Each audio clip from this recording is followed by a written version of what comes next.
इसीलिए बताना चाहती हूँ कि जैसे हम लोग ये बताना चाहते हैं कि जो समाज है सब लोग को ये पता होना चाहिए। कोशिश हम लोग ये करते हैं कि डॉक्टर्स हमेशा बचाने की कोशिश करते हैं किसी भी पेशेंट को। और आजकल ये जो प्रॉब्लम्स इतनी आ रही है ना कि धाराएं लगा दे रहे हैं हम लोगों के ऊपर, या पॉलिटिशियंस बहुत हैरेस कर रहे हैं, तो हम लोग यही कोशिश करते हैं। बहुत सीरियस पेशेंट होता है और इसको हैंडल से ही हम लोग डरते हैं कि हमने हैंडल किया, पूरी कोशिश करी, और अगर केस में इतनी ज्यादा कॉम्प्लिकेशन हो और कुछ हो जाए, अच्छा मतलब होने का मतलब कि उसकी डेथ हो जाए, तो हमारी बिल्कुल इतनी लाइफ उस दिन 2 दिन 3 दिन इतने हैरेस्ड हो जाते हैं हम लोग कि पर्सनल लाइफ हम लोग की बहुत डिस्टर्ब हो जाती है।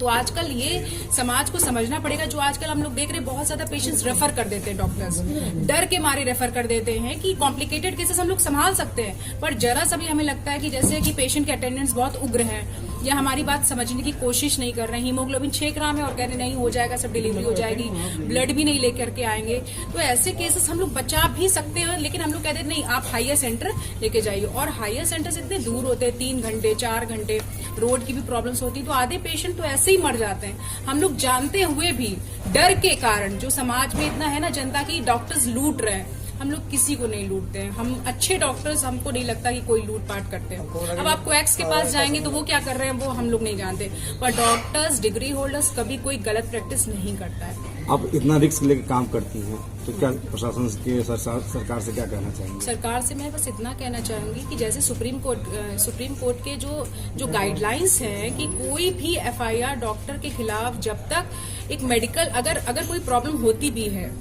कोई की भी जो भी फैमिली को प्रॉब्लम होती है कि हमारे डॉक्टर ने कुछ गलत किया, तो उसके कारण आप कंप्लेन करिए। उसके बाद एक बोर्ड गठित होता है, मेडिकल बोर्ड, जब वो पाता है कि हाँ ये डॉक्टर ने नेग्लिजेंस किया, ये डॉक्टर ने ढंग से काम नहीं किया या कुछ गलती करता है, तब कोई कंप्लेन होती है कि एफआईआर होगी या क्या होगी। पहले तो कोई भी पुलिस एफआईआर कर ही नहीं सकती हम लोग के ऊपर।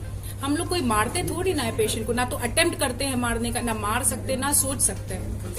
आपकी मांग यही है कि मेडिकल बोर्ड जब जांच करके अगर कोई दोषी पाता है तभी, और ये पूरे समाज को पता होना चाहिए कि डॉक्टर्स को प्लीज ऐसे मत सोचिए कि इनके ऊपर एफआईआर कर दें। और पुलिस, अगर जनता, अगर कोई भी फैमिली है और वो अगर प्रेशराइज भी कर रही है, तो police plus politicians plus media लोगों से भी मेरी यही गुजारिश है, प्लीज उनको बताइए कि पहले मेडिकल बोर्ड गठित होगा, उसमें अगर कुछ प्रॉब्लम निकलती है तो हम तैयार हैं एफआईआर के लिए, लेकिन उसके पहले हमें हैरेस नहीं करें या किसी भी डॉक्टर को हैरेस न करें, क्योंकि हम बहुत ही अच्छे तरीके से हम लोग कोशिश करते हैं हमारा पेशेंट बच जाए। यहाँ तक कि हम लोग रात दिन सोचते रहते हैं पेशेंट्स के बारे में कि अच्छा वो पेशेंट यहाँ है, उसका ब्लीडिंग नहीं हो रहा है, उसका बीपी नहीं जा रहा है, और जो भी है, तो इतना हम लोग अपने बच्चों के बारे में इतना नहीं सोचते जितना पेशेंट्स के बारे में सोचते हैं, क्योंकि हमारा प्रोफेशन ऐसा है, हमको बना दिया गया है। जो घटना हुई इसके लिए क्या? अब मैं तो यही कहूंगी कि डॉक्टर अर्चना को अब जो भी कंडीशंस उनके साथ कितना प्रेशर पे फील हुई, उनको सुसाइड तो नहीं करना चाहिए था। थोड़ा सा बोल्डली वो देखती, थोड़ा सा हो सकता था चीजें ठीक हो गई, क्योंकि अल्टीमेटली उनके बच्चे और उनकी फैमिली को बहुत सफर करना पड़ेगा। तो थोड़ा सा ये तो एक स्टेप नहीं लेना चाहिए, और समाज को, पुलिस को, मीडिया के लोगों को और पॉलिटिशियंस खासकर उनको देखना चाहिए कि जो हमें बचाता है कम से कम उसको इतना हैरेस मत करो कि कोई सुसाइड कर ले। आई थिंक मैडम ऐसा होता है घटनाएं। ऑब्स्टेट्रिक्स की प्रैक्टिस करती थी, तो इनके पास एक पेशेंट आया जिसके 3 डिलीवरीज हो चुकी थी, ये चौथा डिलीवरी होनी थी। तो उस दौरान इनको जब डिलीवरी हो गई तो उसके बाद इनको पीपीएच होने लगा। पीपीएच कहते हैं पोस्टमार्टम हेमरेज। पोस्टमार्टम हेमरेज का होता है कि प्रेगनेंसी के डिलीवरी के बाद ब्लीडिंग को हम लोग पीपीएच बोलते हैं, तो वो होने लगी।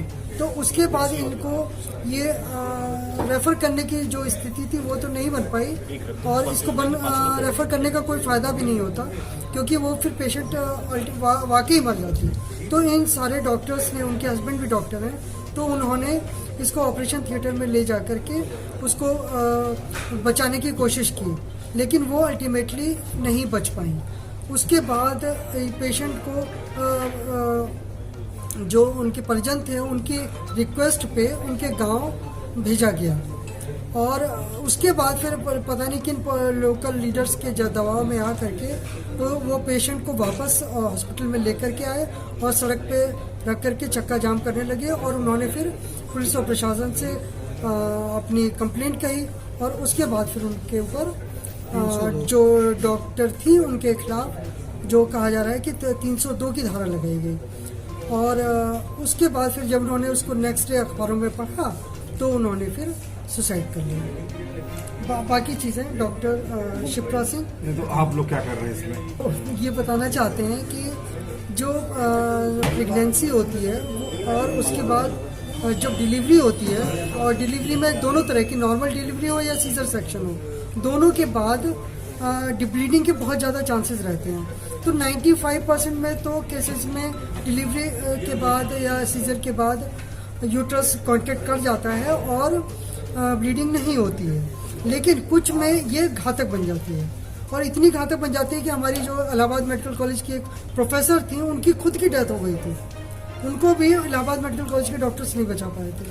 तो यही हम बताना चाहते हैं कि जो डॉक्टर होता है वो तो पेशेंट को बचाना चाहता है और मैक्सिमम वो कोशिश करता है, तो लेकिन कभी कभी अब अपरिहार्य कारण हो जाते हैं कि वो नहीं बच पाता है, तो इसमें हत्या तो नहीं बनती है। हत्या क्या बनना है? कुछ भी नहीं बनता है। कुछ भी नहीं बनता है। हाँ, इससे कॉमन कॉम्प्लिकेशन